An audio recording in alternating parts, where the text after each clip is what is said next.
ಗರ್ಭಿಣಿ ಮಹಿಳೆಯನ್ನು ಕ್ರೂರವಾಗಿ ನೆಲಕ್ಕೆ ತಳ್ಳಿದ ಪೊಲೀಸರು. Video viral.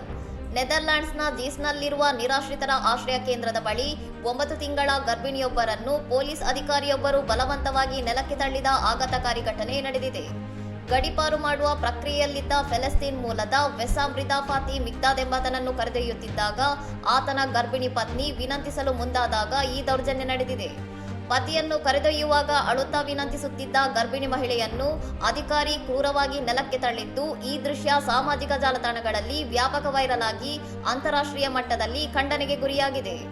ಘಟನೆಯ ನಂತರ ಆ ಮಹಿಳೆ ಆಸ್ಪತ್ರೆಯಲ್ಲಿ ರೀಮ್ ಎಂಬ ಹೆಸರಿನ ಹೆಣ್ಣು ಮಗುವಿಗೆ ಜನ್ಮ ನೀಡಿದ್ದು ತಾಯಿ ಮಗು ಇಬ್ಬರು ಸುರಕ್ಷಿತವಾಗಿದ್ದಾರೆ ಎಂದು ವರದಿಯಾಗಿದೆ. ಪೊಲೀಸರು ತಮ್ಮ ಮೇಲೆ ನಡೆಸಿದ ಹಲ್ಲೆಯನ್ನು ಸಂತ್ರಸ್ತ ವೆಸಾಮ್ ಮಿಗ್ದಾದ್ ಸಾಮಾಜಿಕ ಜಾಲತಾಣದಲ್ಲಿ ಹಂಚಿಕೊಂಡಿದ್ದು ಅಧಿಕಾರಿಗಳ ಅಮಾನವೀಯ ವರ್ತನೆಯ ಬಗ್ಗೆ ಭಾರೀ ಆಕ್ರೋಶ ವ್ಯಕ್ತವಾಗಿದೆ. ಘಟನೆಯ ಗಂಭೀರತೆಯನ್ನು ಪರಿಗಣಿಸಿರುವ ಡಚ್ ಪೊಲೀಸರು ಅಧಿಕಾರಿಗಳ ಬಲಪ್ರಯೋಗವು ನಿಯಮಾವಳಿಗೆ ಬದ್ಧವಾಗಿದೆ ಎಂಬುದನ್ನು ಖಚಿತಪಡಿಸಿಕೊಳ್ಳಲು ಅಧಿಕೃತ ಇಲಾಖಾ ತನಿಖೆಯನ್ನು ಆರಂಭಿಸಿದ್ದಾರೆ. ಇನ್ನಷ್ಟು ಸುದ್ದಿಗಳಿಗಾಗಿ ನೋಡ್ತಾ ಇರಿ ಸೌರಂ ಟಿವಿ.